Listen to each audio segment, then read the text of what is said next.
Have you ever thought about what computers, laptops, or any other electronic devices are made of? Well, they are mostly made of two important electronic components, which are diodes and transistors. In fact, computers and laptops contain thousands of them and maybe millions. One chip of diodes or transistors contain many layers, each layer contain thousands of them. Do you imagine that? In fact, the length of chip is about 7 nanometers length. So the question is, what is the most important thing about those two components to help in technology? Well, to understand their importance you need just a little explanation of their physics to help you understand. First of all, diodes and MOSFETs are made of semiconductors which have two types, p-type and n-type. A p-type semiconductor has free holes, which are positively charged. An n-type semiconductor has free electrons which are negatively charged. When joining the two types together, a p-n junction is made, which is commonly used as a diode. So what happens when a p-n junction is made? When a p-n junction is made, electrons near the junction jump from n-type to p-type semiconductor. And holes jump from p-type to n-type semiconductor. This phenomenon creates a depletion region having some electrons in the p-type region and some holes in the n-type region. An electric field is also created in this depletion region because of the movement of the holes and the electrons. This electric field will cause some electrons to move back to the n region, and some holes to move back to the p region. This continues to happen until an equilibrium is reached at this region. This movement of electrons and holes gives rise to a current, which is called as diffusion current. Now let's see forward bias. In forward biasing, the positive terminal of a battery is connected to p region of the p-n junction and the negative terminal is connected to the n region of the p-n junction. As a result of this, the positive terminal ripples the holes in the p region, and the negative terminal ripples the electrons in the n region. So a pressure is acting towards the junction and this result in the depletion region to shrink. If the voltage of the bias is above a specified range, the electrons in the n region drifts through the junction and migrates to the p region. And the holes in the p region drifts through the junction and migrates to the n region, causing a current to flow across the circuit, which is called as the drift current. Now let's see reverse bias. For reverse bias, the positive terminal of the battery is connected to the n region, and the negative terminal is connected to the p region. So holes get attracted to the negative terminal and electrons get attracted to the positive terminal.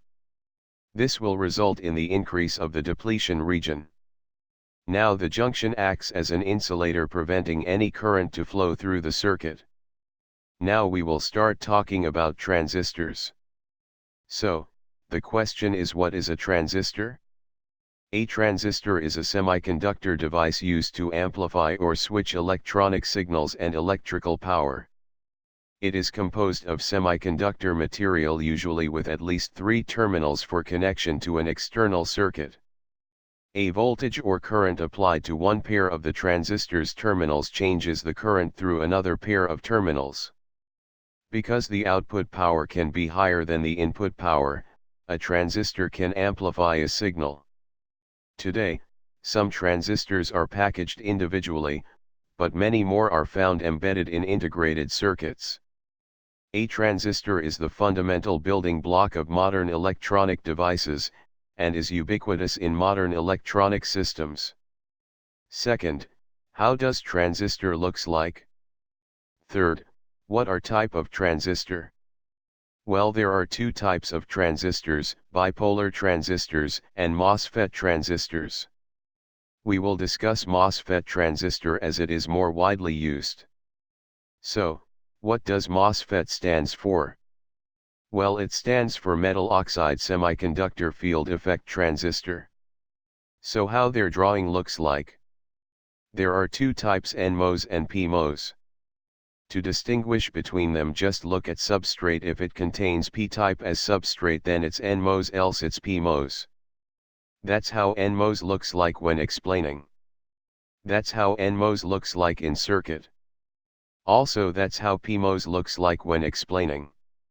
That's how PMOS looks like in circuit. Now, the question is, what is the MOSFET theory? Well, first we start by connecting voltage on drain source and gate to ground, no current flow through the transistor. Second, we connect gate voltage to voltage source. What will happen? Try to think. Well, on connecting gate voltage to voltage source, electric field arises.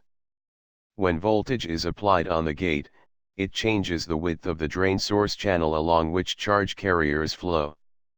The wider the channel, the better the device conducts. First, the holes are repelled by the positive gate voltage, leaving behind negative ions and forming a depletion region. Next, electrons are attracted to the interface, creating a channel, which is called inversion layer. But still there is no current flow. So, question is how to make current flow in transistor? It's done by connecting source voltage to voltage source. This process is called enhancement. For the N-channel enhancement MOS transistor, a drain current will only flow when the gate voltage, VGS, applied to the gate terminal is greater than the threshold voltage, VTH, level in which conductance takes place, making it a transconductance device.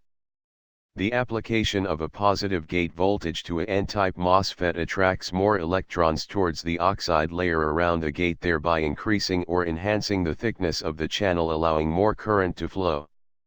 This is why this kind of transistors is called an enhancement mode device, as the application of a gate voltage enhances the channel. The channel acts like a resistor and the drain current ID is proportional for the applied drain voltage. This is referred to as linear region. So, what happens if we increased voltage applied to drain? Will current increase? First, the drain current increases linearly with increased conductance. However, increasing current leads voltage drop across the channel to increase. The potential is zero at the source and increases to be equal to the drain voltage at the other end of the channel. But at some certain voltage, when increasing drain voltage, current won't increase. That's what we call pinch off or saturation. Since the channel depth depends on this voltage, we note that the channel is not uniform in depth, rather the channel is tapered. As the drain voltage is increased such that Vg minus Vd is equal to Vth, the channel depth at the drain side decreases to almost zero, and the channel is said to be pinched off. If the drain voltage is increased further, Vd saturation, the pinch off moves closer to the source, e.g. location L1. When Vd is greater than Vg/Vth, no inverted channel exists between L1 and L close to the source. Electrons that reach the end of the channel will experience the high electric field in the depletion region surrounding the drain junction and are rapidly swept into the drain terminal. The drain voltage Vd no longer affects the current significantly, and the MOSFET acts as a constant current source. The drain current is said to be in saturation. That's it. Thanks for watching.